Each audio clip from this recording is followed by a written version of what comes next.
오늘도 싱글벙글을 찾아주셔서 감사합니다.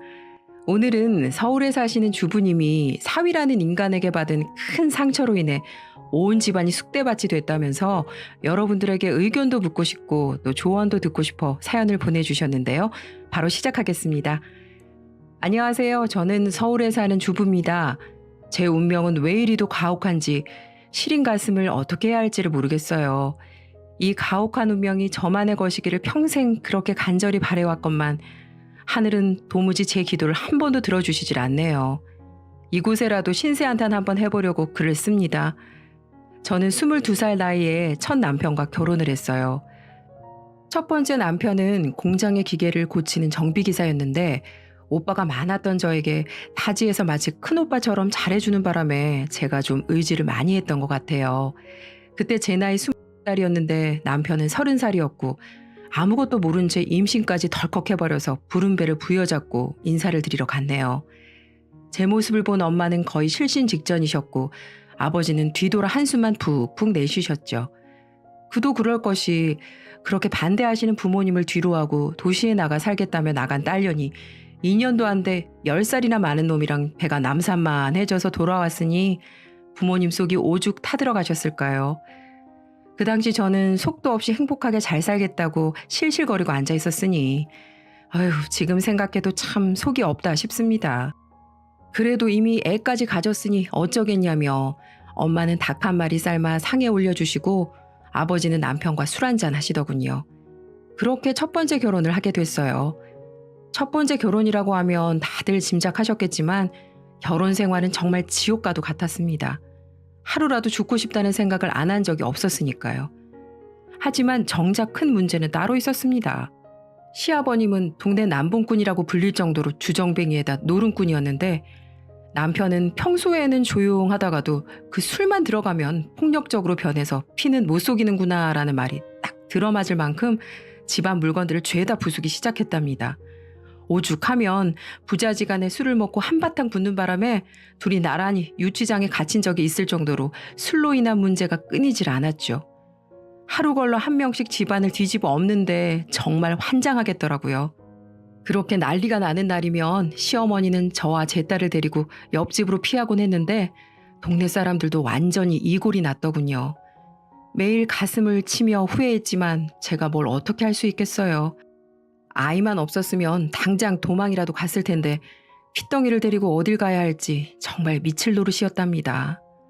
그렇게 지옥 같은 몇 년이 지나 시부가 돌아가셨고 이제는 좀 뜸하려나 했더니 이게 웬걸? 남편의 폭력은 갈수록 심해져서 저는 물론이고 급기야 말리는 시어머니한테까지 손을 대더라고요. 그날 새벽 시어머니는 저를 깨워 밖에 택시를 불러놨으니 딸을 안고 빨리 떠나라고 했습니다. 잠결에 무슨 일인지 영문도 몰랐지만 그냥 시키는 대로 택시를 탔죠. 택시를 타고 하염없이 울며 친정에 도착했는데 엄마는 말없이 이부자리를 깔아주셨고 한참을 그렇게 울다 잠들었는데 다음날 경찰이 저희 친정에 찾아왔습니다.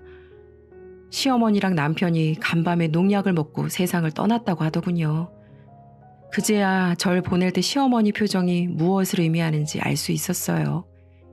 그동안 어떻게나 맞았던지 제 몸은 골병이 다 들어있었고 시어머니도 이골이 나서 저라도 살라며 도망치게 해주신 거였답니다. 시어머니가 남긴 쪽지엔 이렇게 살 바에야 우리 아들 자기가 데리고 가겠다며 미안하다고 적혀있더군요. 전 충격에 한동안 말을 잃고 말았습니다.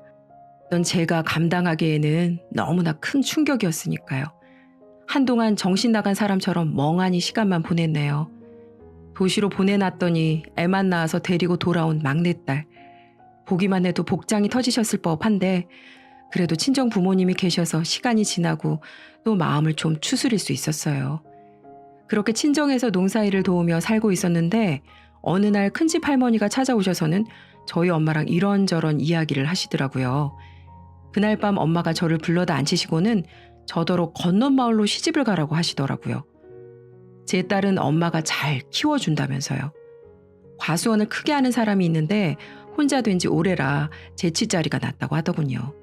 엄마의 마음을 100번 이해했지만 딸을 두고 갈 수는 없었어요. 아무리 멋모르는 어릴 때 낳은 아이라지만 내 속으로 낳은 내 새끼인데 어떻게 생리별을 할 수 있겠어요. 절대로 안 된다며 울며 불며 악다구니를 썼고 없던 일로 넘어가는 줄 알았는데 몇 달 후 그 가수원을 한다던 사람이 저희 집을 찾아온 거예요.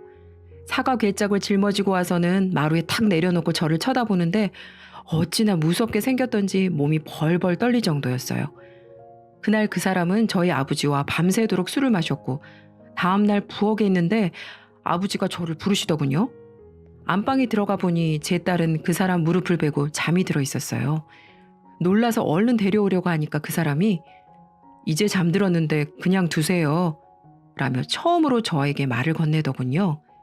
생긴 건 정말 무서운데 목소리는 차분한 게 마음이 조금 녹는 것 같았어요. 그 사람은 저보다 10살이 많았는데 부인이 아들을 낳다가 견디지 못하고 그만 세상을 떠났다고 하더군요. 10년 동안 그렇게 혼자 살아왔는데 아들에게 더 이상은 엄마의 자리를 비워둘 수가 없다며 자기랑 같이 살면 고생은 되겠지만 서운하게 하지는 절대 않겠다고 했습니다. 그때 제 나이가 고작 23살이었어요. 아이와 둘이 친정에 얹혀서 세월을 보내기에는 너무나 꽃다운 나이였죠. 무엇보다 딸아이가 그 사람 다리에 딱 붙어서는 도통 떨어지려고 하지 않더라고요. 그렇게 저는 보찜 하나 들고 딸아이를 무등 태워 앞장서는 남자를 따라 나섰어요. 엄마는 버선발로 뛰어나와 다시는 오지 말고 죽어도 그 집에서 죽으라며 눈물을 훔치셨습니다.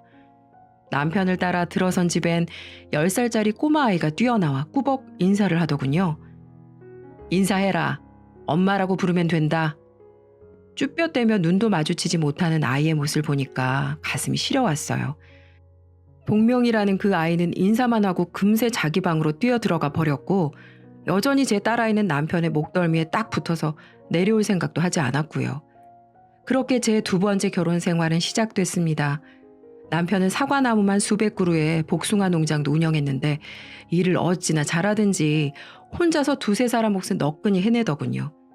전 어릴 때도 농사일 한번 제대로 해본 적이 없었는데 적응하기가 정말 쉽지 않았답니다. 일은 좀 고됐지만 그래도 믿음직한 남편과 저만 바라보는 두 아이를 보면서 즐겁게 생활할 수 있었네요. 결혼 전 투박한 약속처럼 지금까지 살면서 남편 때문에 서러웠던 적은 없으니까 남편은 제게 한 약속을 지킨 셈이네요. 생각해보면 정말 어려운 약속이었는데도 말이죠.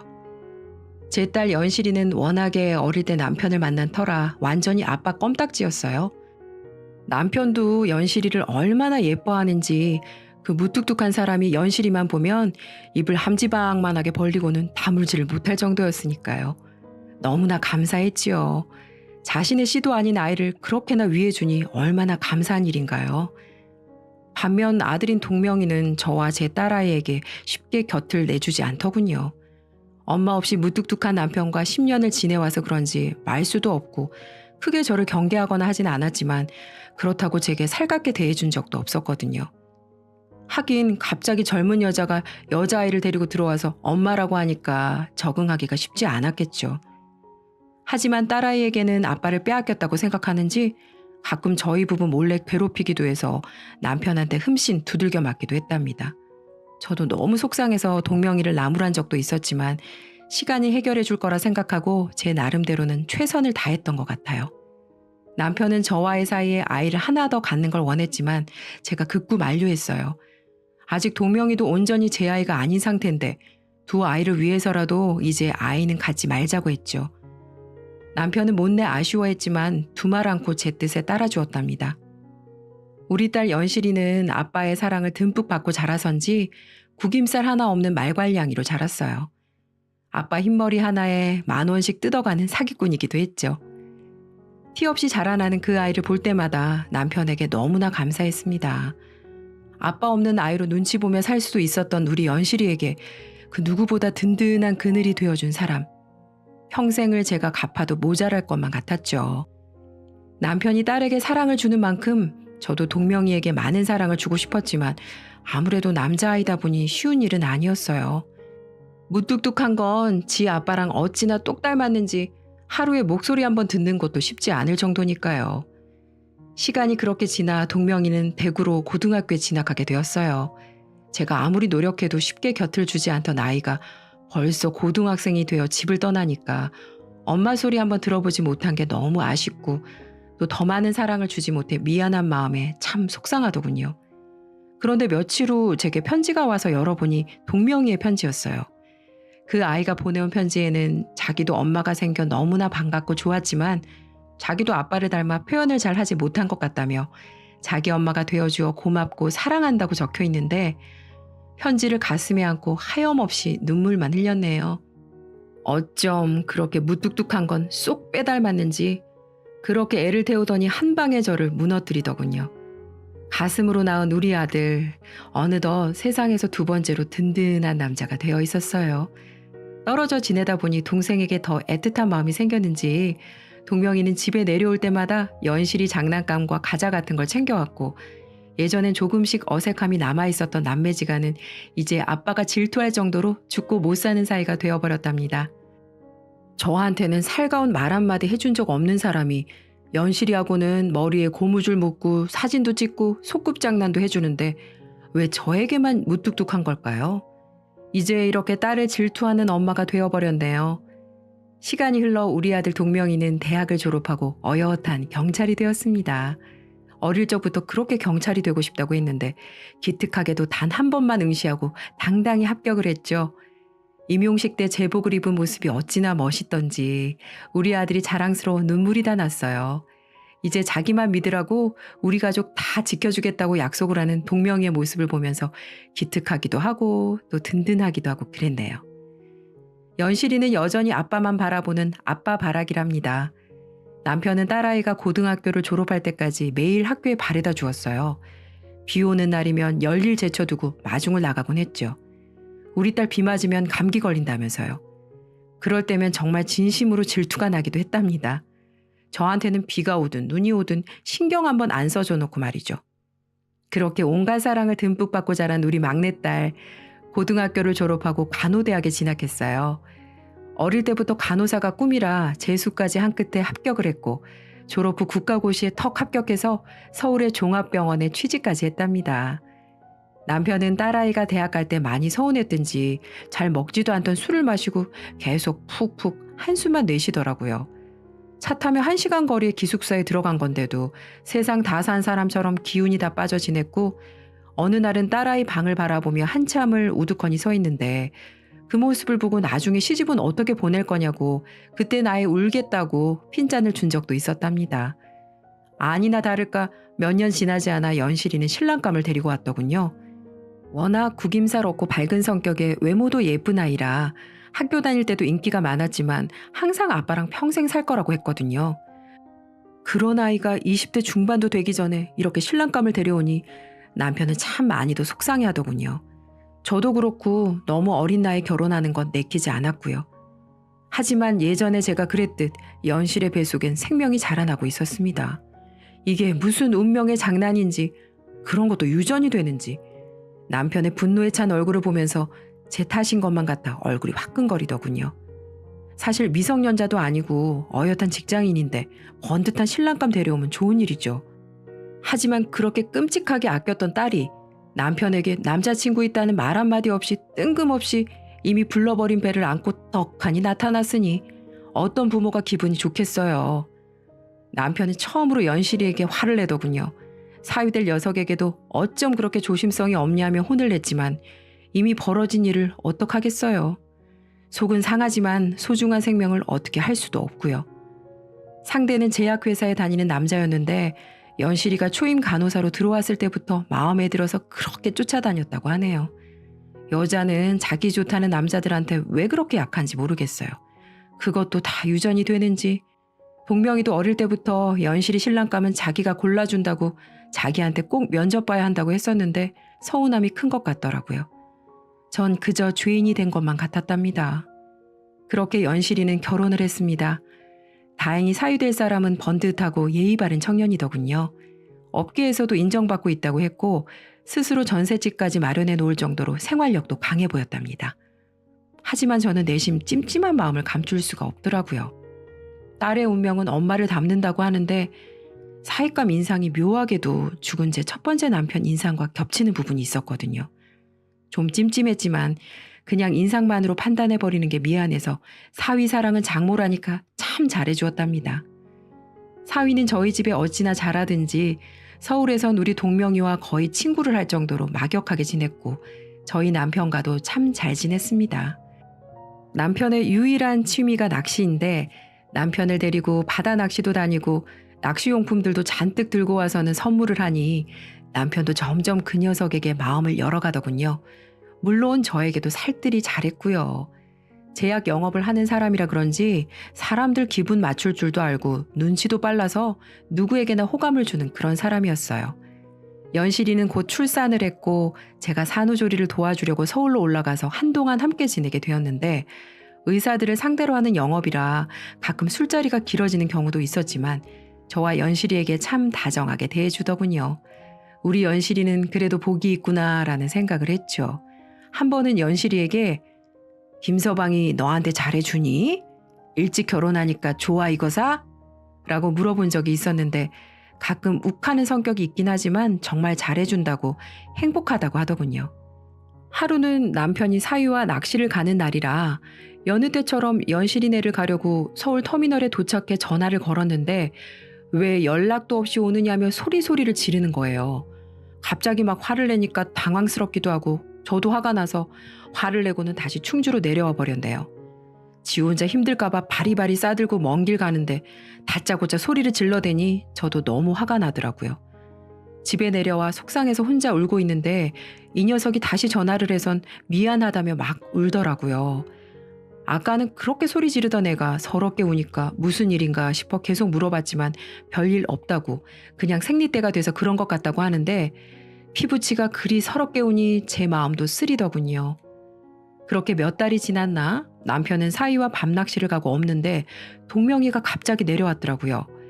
아버지 알면 큰일 난다며 저만 알고 있으라고 사진 몇 장을 보여주는 겁니다.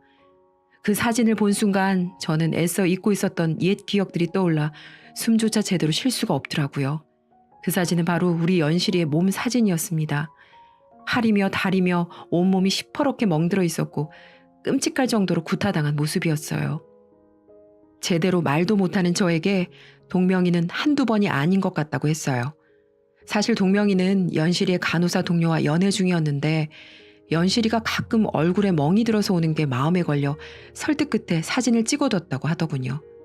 갈비뼈도 몇 대가 금이 가 있는 상태라 장기간 꾸준히 구타를 당해온 것 같다고 했습니다. 정말 하늘이 무너진다는 게 무슨 말인지 알겠더라고요. 모든 게 다 제 탓인 것 같았죠. 그 길로 당장 연실이를 찾아가 소매를 걷어보고 목덜미를 살펴봤더니 이미 여러 번 멍들다 지워졌다를 반복해서 피부가 아예 거뭇거뭇 색이 들어버렸더라고요. 당장 내려가자며 짐을 싸라고 했습니다. 그랬더니 연실이는 괜찮다며 자기 부부 일은 자기들이 알아서 하겠다더군요. 자기가 잘 못해서 그런 거라고 김서방이 실수한 거니까 괜찮다면서요. 이 미련한 거사 참는다고 고쳐질 것 같아? 여자한테 손대는 인간은 평생 못 고쳐. 평생 지옥에서 살고 싶어? 엄마가 뭘 안다고 그래. 엄마는 아빠 같은 사람이랑 평생 살았으니까 내 맘 모를 거야. 제 일은 제가 알아서 할게요. 우리 지환이도 있는데 금방 나아질 거예요. 걱정 마시라고요. 그 자리에서 주저앉아 하염없이 눈물만 흘렸네요. 숨조차 제대로 쉬어지질 않아 아무리 가슴을 두드려 봐도 꽉 막힌 가슴은 풀릴 길이 없었습니다. 그날 밤 딸아이와 함께 이불을 깔고 누워 평생을 가슴속에 묻으려 했던 이야기를 꺼냈답니다. 바로 연실이 친부의 이야기였죠.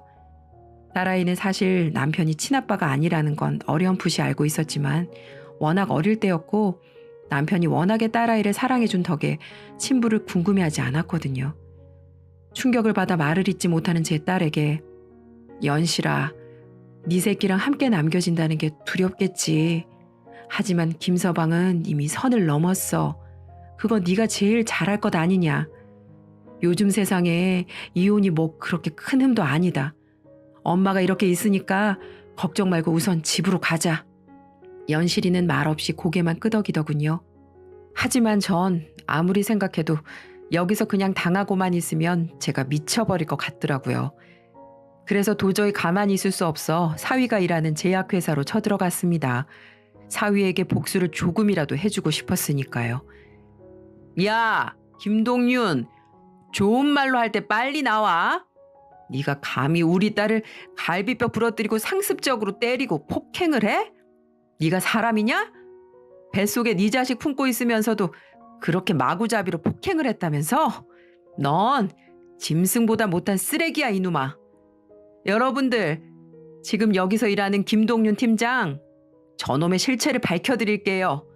하면서 제가 가지고 간 사진들, 그러니까 우리 딸 몸에 피멍든 사진들, 갈비뼈 부러진 사진들, 울면서 애기 젖먹인 사진들을 사무실에 뿌려버렸답니다. 그러자 회사에서는 난리가 났어요. 웬 중년의 아줌마가 나타나 고래고래 소리를 지르며 난동을 피고 있으니 모든 이목은 저에게 끌릴 수밖에 없었죠. 그러자 사위는 어머니, 제가 죽을 죄를 졌습니다. 우선 여기서 이러지 마시고 밖에 나가서 저랑 얘기하시죠. 다들 일하는데 방해가 되는데 제 입장도 생각해 주셔야죠. 라고 하는 겁니다. 어이가 없더군요. 저는 야, 너 이 더러운 손 저리 안 치워? 그 더러운 손으로 우리 딸을 온몸에 피투성이로 만들었다 이거지? 너 일로 와라. 하면서 사위의 오른팔을 입으로 꽉 물어버렸답니다. 정말 난리도 아니었습니다. 여기저기서 웅성웅성거리고 그러니까 사위는 어머니 아파요. 정말 아프다고요. 제발 한 번만 놔주시라고요. 라며 똥 씹은 얼굴을 하면서 죽으려고 하더군요.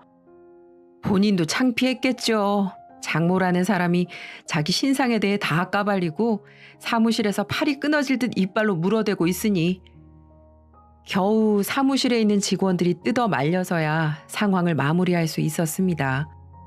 그렇게 전 그 회사에서 나오면서도 이 천하의 쓰레기 같은 놈, 내 눈에 띄면 넌 나머지 한쪽 팔도 물어 뜯을 줄 알라고 경고하면서 박차고 나올 수 있었네요. 그렇게라도 사위에게 조금이라도 안갚음을 하고 나니 그나마 제 마음이 시원해지더라고요. 이후 사위는 회사에서 6개월 감봉 처리를 당했다고 하네요. 정말 통쾌했습니다. 마음 같아서는 회사에서 확 잘리기를 바랬지만 그것도 조금이라도 복수를 한 셈이니까요.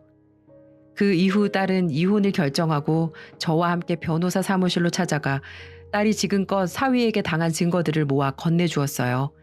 그러니 변호사는 이 정도면 충분히 위자료의 재산 양육권은 다 가져올 수 있겠다고 했습니다. 그렇게 이혼 소송이 진행되고 있는 상태네요. 사위는 매일같이 우리 딸에게 연락을 해서 잘못했다며 용서를 해달라는 문자와 전화를 많이 해대지만 딸은 지금까지 당한 상처가 큰 탓인지 절대 그럴 수 없다며 완강히 거절을 하고 있는 상태고요. 이후 사위는 거의 하루하루 폐인처럼 살고 있다고 하더군요. 술에 매일 의지하며 겨우 버티고 있다고 하는 것 같았습니다. 당연하겠죠. 그동안은 가족의 소중함도 모르고 쓰레기처럼 살다가 갑자기 아내와 아들이 집에 없으니 빈자리가 꽤 크겠죠. 근데 이제 와서 어쩌겠어요. 다 자기가 벌인 행동들 벌을 받고 있는 걸요. 얼마 전에도 제게 전화가 왔더라고요.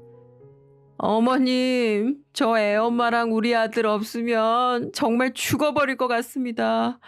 지금 당장이라도 죽고 싶다는 생각을 하루에도 수십 번 한다나요, 뭐라나요.